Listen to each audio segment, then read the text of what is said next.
नमस्कार, मी श्रेयस पांडे जेम विशेष मध्ये आपलं स्वागत आहे।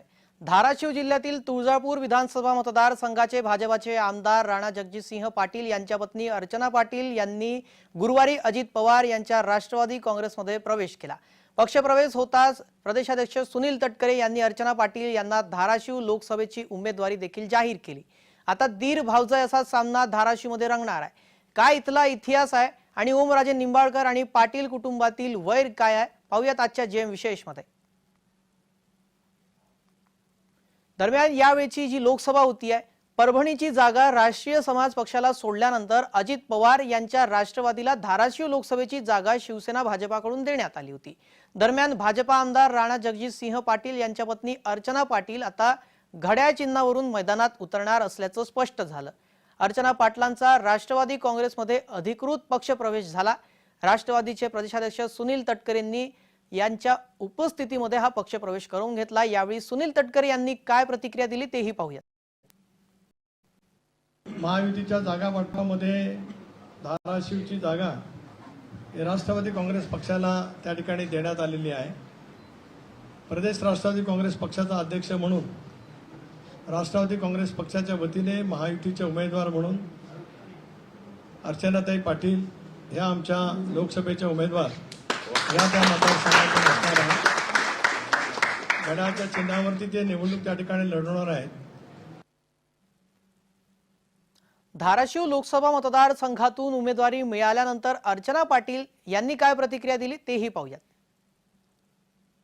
धाराशिव मतदारसंघासाठी निश्चित केलंय त्याच्याबद्दल मी सर्व नेत्यांचे मनापासून आभार मानते।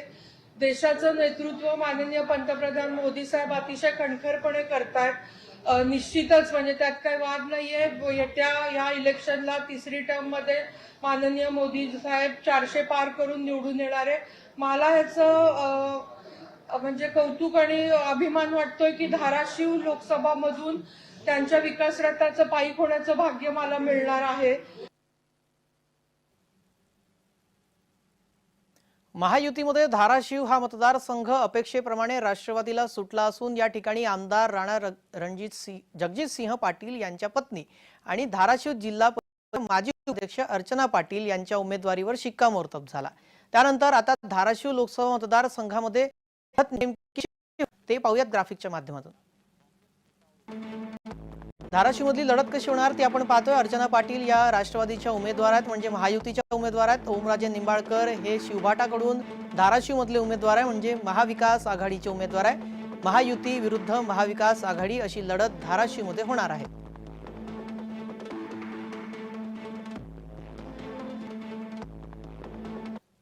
महायुतीकडून धाराशिव लोकसभेचा तिढा आज अखेर सुटलेला आहे आणि महायुतीकडून धाराशिव लोकसभेची जागा राष्ट्रवादी काँग्रेस पक्ष अजित पवार गटाला देण्यात आलेली आहे।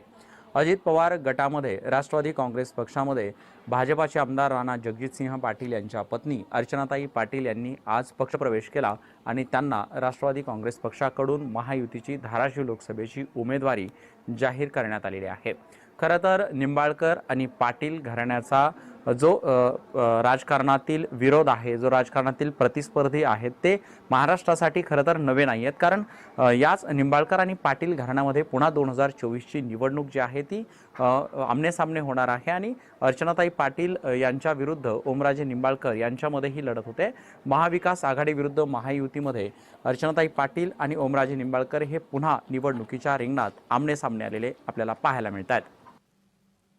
ज्या अर्चना पाटील यांना धाराशिव मधून उमेदवारी जाहीर करण्यात आलेली आहे त्या अर्चना पाटील कोण आहेत तेही पाहूयात ग्राफिकच्या माध्यमातून। अर्चना पाटील धाराशिव जिल्हा परिषदेच्या माजी उपाध्यक्ष आहेत। तुळजापूरचे भाजपाचे आमदार राणा जगजितसिंह पाटील यांच्या पत्नी आहेत। 2012 मध्ये समाजकार्यातून राजकारणात पदार्पण केलं। धाराशिव जिल्हा परिषद गटातून विक्रमी मतांनी विजयी झाल्या। 2017 मध्ये धाराशिव जिल्ह्यातील तेर जिल्हा परिषद गटातून विजयी झाल्या। शिक्षण आणि आरोग्य क्षेत्रामध्ये मोलाची कामगिरी बजावली। अंगणवाडी सेविका यांचे मानधन वाढीसाठी त्यांनी विशेष प्रयत्न केले।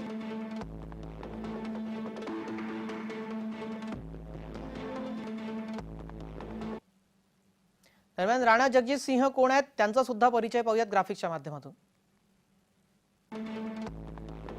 राष्ट्रवादी ते भाजपा असा राजकीय प्रवास आहे. 2019च्या विधानसभा निवडणुकांपूर्वी भाजपात आले. तुळजापूर विधानसभा मतदारसंघातून विजयी झाले. याआधी 2004 ते 2008 आणि 2008 ते 2014 दोन वेळा विधान परिषदेचे सदस्य राहिले.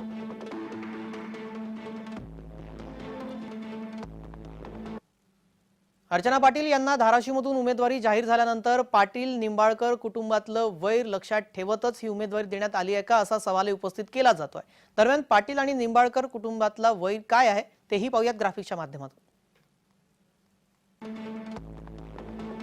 पाटील आणि निंबाळकर घराणे एकमेकांचे कट्टर राजकीय विरोधक आहेत. राणा जगजितसिंह पाटील आणि ओमराजे निंबाळकर हे चुलत बंधू आहेत. राजकीय मतभेद झाले आणि पवनराजे निंबाळकर कुटुंबापासून वेगळे झाले. दिवंगत पवनराजे निंबाळकर हे ओमराजे निंबाळकर यांचे वडील आहेत. त्यांनी 2004 ला डॉक्टर पद्मसिंह पाटील यांच्या विरोधात निवडणूक लढवली होती. डॉक्टर पद्मसिंह पाटील यांचा विजय झाला होता. 3 जून 2006 रोजी पवनराजे निंबाळकर त्यानंतर दोन्ही कुटुंबियात वैर वाढले. या प्रकरणी डॉक्टर पद्मसिंह पाटलांवर गुन्हा दाखल करण्यात आलेला आहे. प्रकरण न्यायप्रविष्ट आहे.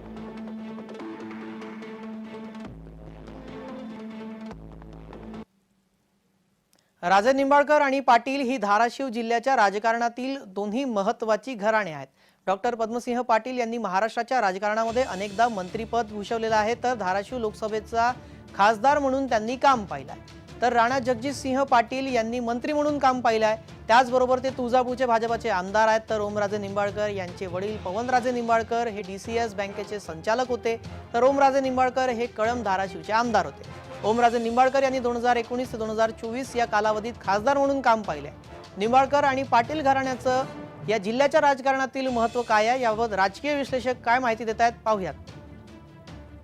राजे निंबाळकर घराण्याचं आपण पाहिलं तर कळंब येथील विधानसभेपासून आपलं वर्चस्व गाजवत आलेलं आहे. त्या तुलनेत आता पाहिलं तर सद्यस्थितीमध्ये 2019 ते 24 या कालावधीमध्ये लोकप्रिय ठरलेले व लोकप्रिय एकनिष्ठ विश्वासू खासदार म्हणून उद्धव बाळासाहेब ठाकरे गटाचे ओमराजे निंबाळकर यांची चर्चा आपण पाहत आहोत.